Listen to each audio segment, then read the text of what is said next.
Vous savez, moi je crois pas qu'il y ait de bonnes ou de mauvaises situations. Mais sire! Un sarrasin dans une chariote du diable! I'll be back. Un gosse qui est né dans une étable à Bethléem, franchement, tu crois que ça va changer la face du monde, quoi? Bienvenue dans ce nouveau numéro de votre rendez-vous hebdomadaire consacré au cinéma. C'est l'Instant Ciné et comme chaque semaine on se retrouve pour parler de toute l'actu ciné avec 5 infos que j'ai soigneusement sélectionnées pour vous. Et en seconde partie d'émission, on revient sur un film à aller découvrir en ce moment dans les salles de cinéma. Alors sans plus attendre, c'est parti pour les actus.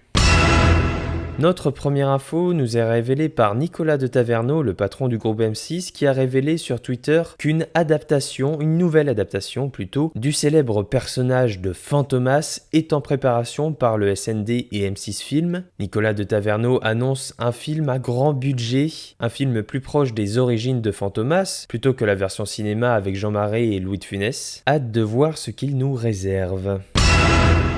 Deadline a annoncé cette semaine que une nouvelle adaptation du Magicien d'Oz est en préparation du côté des studios Disney et c'est Kenya Barris qui va réaliser ce remake. Kenya Barris c'est surtout un scénariste et c'est la première fois qu'il va réaliser un long métrage. Deadline toujours, le site américain nous apprend que Matt Reeves, le réalisateur de The Batman, a signé un contrat sur plusieurs années avec le groupe Warner Bros afin de développer son univers au sein de la firme DC Comics. Ce que nous apprend le journaliste, c'est que les exécutifs de Warner Bros auraient donné carte blanche à Matt Reeves. On sait qu'il a bien évidemment un The Batman 2 en préparation, mais aussi l'envie de développer 2 séries TV, l'une centrée sur le personnage du pingouin, l'autre centrée sur la police de Gotham et l'asile d'Arkham. Bref, Matt Reeves veut étendre son univers et il a bien raison étant donné la qualité de son film The Batman. Et c'est le producteur Michael De Luca qui précise que le studio croit beaucoup en lui et lui donne ainsi carte blanche. Alors on a évidemment hâte de voir ce que Matt Reeves va nous concocter et ça fait plaisir de voir des grands groupes comme Warner qui ont justement confiance en un cinéaste étant donné que Warner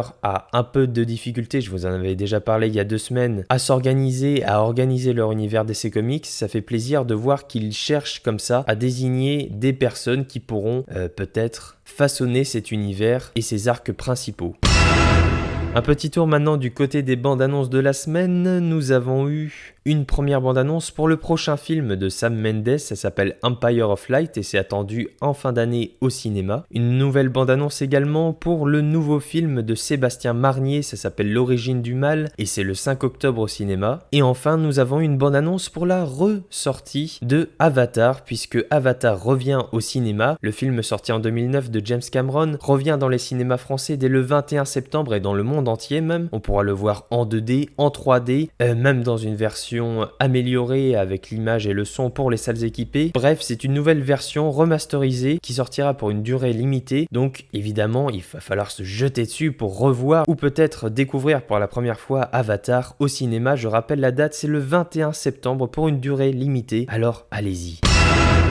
Et enfin, on termine ce tour des actualités de la semaine avec The Hollywood Reporter qui nous dit que des projections d'adieu ont eu lieu cette semaine chez Warner Bros. Des projections du film Bad Girl, c'est ce film avorté qui a fait sensation ces dernières semaines. Le film de Adil et Bilal, les 2 réalisateurs belges, a bel et bien été annulé et donc une projection a eu lieu avec des membres de l'équipe et des exécutifs du studio. Le film va être soit mis définitivement au placard, soit détruit. C'est bien malheureux. Les 2 réalisateurs ont donné une interview à Script et ont déclaré qu'ils avaient appris ça par coup de téléphone tout simplement et ils se sont immédiatement jetés sur le serveur pour pouvoir récupérer les images de leur film qui apparemment étaient loin d'être terminé, il manquait beaucoup d'effets spéciaux, il y avait encore énormément de travail et ils ont dit que dès qu'ils ont essayé de récupérer le film avec leur téléphone pour pouvoir peut-être filmer l'écran, filmer quelques images, filmer des moments de Michael Keaton en Batman qu'ils avaient quand même réussi à ramener, eh bien ils disaient que tout avait disparu immédiatement après leur coup de téléphone, ils n'ont aucun moyen de récupérer le film, ils n'ont absolument plus la main alors que c'est leur film. C'est bien triste à entendre, mais c'est la réalité justement dans les grands studios hollywoodiens. C'est que on a beau être réalisateur, le film ne nous appartient pas, il appartient aux grandes majeures hollywoodiennes, aux exécutifs, aux producteurs. Et donc, les 2 réalisateurs se retrouvent sans rien, leur bébé est parti, et ça me remplit de chagrin.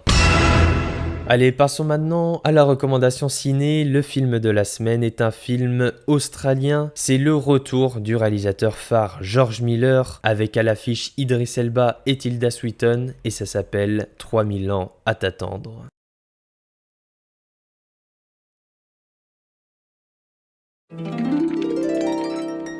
Je m'appelle Alitea.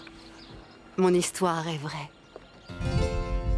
Je suis une créature solitaire. Je n'ai ni enfant, ni sœur, ni frère, ni parents. Autrefois, j'ai eu un mari. Qui peut dire si le destin existe? Mais dans le grand bazar d'Istanbul, j'ai choisi un souvenir. Je l'adore. Je suis persuadée qu'il a une histoire intéressante.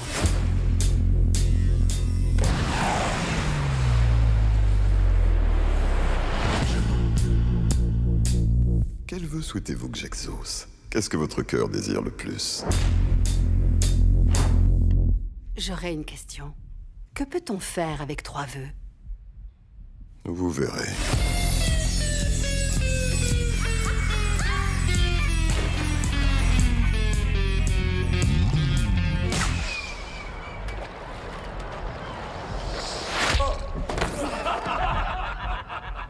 Je dis que c'est le retour du réalisateur phare George Miller parce que c'est vrai, parce que George Miller, il n'a pas fait de film depuis des années. Son dernier long métrage, c'était Mad Max Fury Road et c'était une claque monumentale. C'est sans doute l'un des meilleurs, si ce n'est le meilleur blockbuster moderne de tous les temps. Mad Max Fury Road, si vous ne l'avez pas vu, évidemment, je vous encourage à le voir parce que George Miller, c'est un cinéaste talentueux, c'est le papa de la saga Mad Max, mais c'est aussi quelqu'un qui a fait des films passionnants. Il en a pas fait beaucoup, hein. Il a fait Les Sorcières d'Eastwick, il a fait Happy Feet ou encore Babe, le cochon. Et George Miller est bel et bien de retour au cinéma avec un long métrage incroyable, 3000 ans à t'attendre. Et on l'attendait, George Miller. Ce film, il a été présenté en sélection officielle hors compétition au Festival de Cannes cette année. Et il a fait sensation sur la croisette. Alors bien évidemment que dès qu'il allait sortir au cinéma, eh bien il va falloir se ruer dessus. Je vous encourage à y aller puisque ça remplit toutes ses promesses. George Miller, on attend quelque chose de complètement barré, quelque chose qui nous fait voyager, quelque chose qui nous fait rêver, un univers foisonnant. Eh bien, la promesse est tenue, puisque 3000 ans à t'attendre, c'est une nouvelle fois la preuve que George Miller est le conteur privilégié d'histoire du cinéma moderne. C'est un cinéaste qui regorge de talent, qui regorge d'idées. Une fois de plus, il nous invite dans un univers bien particulier, le sien. Alors 3000 ans à t'attendre, c'est l'histoire tout simplement d'une femme, une conteuse d'histoire, qui va faire la rencontre d'un génie. Voilà, ça c'est le pitch tout simplement du film. George Miller, il a écrit le film, mais c'est adapté d'un roman. Et en fait, ça fait un petit moment que George Miller essaie de développer ce film. En fait, il a acheté les droits du roman dans les années 90. Et voilà, il essaye de développer ce film. Et enfin, il a réussi à faire, notamment grâce au succès de Mad Max Fury Road, où il a montré qu'il était capable de faire une production titanesque, malgré que le bonhomme est plutôt jeune. Donc, il a eu carte blanche pour 3000 ans à t'attendre, le film qu'il voulait enfin faire. Et il nous livre ainsi une épopée féerique, sublime dans la maîtrise de la forme et passionnante dans le sens du fond. C'est chavirant de beauté. George Miller, c'est quelqu'un qui maîtrise à la perfection l'art de la mise en scène, l'art du découpage, du montage. Il a tout dans la tête, c'est presque une sorte de visionnaire en fait, parce qu'il a une vision tellement précise de ce qu'il veut faire. Quand vous regardez les films de George Miller, vous attendez à quelque chose de graphique, de plastique, avec une patte esthétique bien précise, une technique, un savoir-faire, un artisanat. Et 3000 ans à t'attendre, c'est ça. Le problème de l'histoire de 3000 ans à t'attendre, c'est que cette femme, elle ne sait pas quoi faire comme vœu, parce que le génie il lui en demande 3, et elle sait pas trop quoi faire. Alors, ce qu'ils vont faire, c'est qu'ils vont discuter. Le génie, qui a des milliers d'années de vie, va lui raconter son épopée, sa vie. Et on va ainsi voyager aux 4 coins du monde, voyager à travers les époques, à travers les âges, découvrir des cultures, des traditions, des costumes, des décors. On revisite un peu les contes des milliers une nuit, mais bourré aux extas en fait. C'est une épopée titanesque qui nous dépasse complètement et qui est aussi pertinente à regarder qu'à comprendre, puisque George Miller se veut comme un ausculteur. Il ausculte les corps, il ausculte l'humanité, il ausculte la vie, le sens justement de notre vie, et part à la recherche du bonheur, à la recherche de l'amour. Et on va découvrir au fur et à mesure que le génie conte ses histoires, que toutes ces histoires, tout ce qui lui est arrivé, tous les personnages qu'il a rencontrés, tout cela fait écho à ce qui arrive dans la vie de cette femme, et on va se rendre compte que tout est plus ou moins relié dans cette histoire. et que George Miller nous dessine un puzzle bouleversant, parfois triste, parfois émouvant, parfois rempli de bonheur. Et en fait, c'est ça, c'est l'histoire d'une humanité, c'est l'histoire à travers cette épopée fantastique d'êtres humains, de sentiments. C'est peut-être l'un des films de George Miller les plus aboutis dans le sens où il semble avoir mis tout son univers, toutes ses tripes pour donner justement du corps, pour donner un sens et une morale magnifique à cette histoire. Alors si vous voulez voyager, si vous voulez rêver, si vous voulez découvrir des univers sublimes et plonger dans une histoire mémorable dont vous vous souviendrez très longtemps, je vous recommande vivement d'aller au cinéma pour découvrir le nouveau film de George Miller, 3000 ans à t'attendre.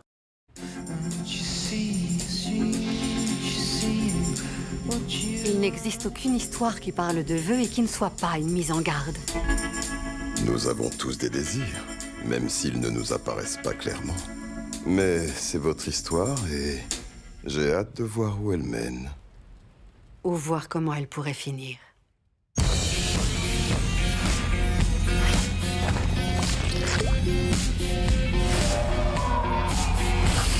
Bonsoir.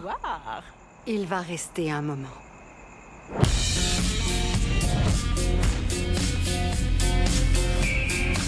Je commence à faire le vœu de ne pas vous avoir rencontré. Ne dites pas ça!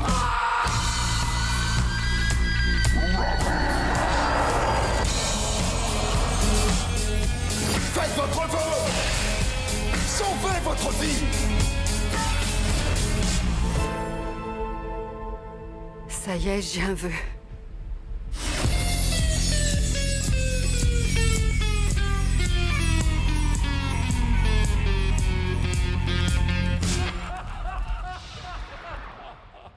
Voilà, c'est tout pour cette semaine. Je vous remercie d'avoir écouté cette émission. Vous pouvez bien évidemment vous abonner pour avoir directement chaque émission dès leur sortie. Vous pouvez bien sûr me suivre sur Twitter et Instagram pour être au courant des dernières actus cinématographiques à la mode. Je mets les liens comme d'habitude en description. Voilà, bonne fin de semaine, bon week-end, bonne rentrée si vous allez faire votre rentrée, bonnes vacances si vous êtes encore en vacances. Moi je vous retrouve la semaine prochaine, c'est promis, pour un nouveau numéro de l'Instant Ciné. Plein de cinéma et plein d'actu. Alors, à la semaine prochaine. Ça dépasse tout ce que j'ai pu imaginer.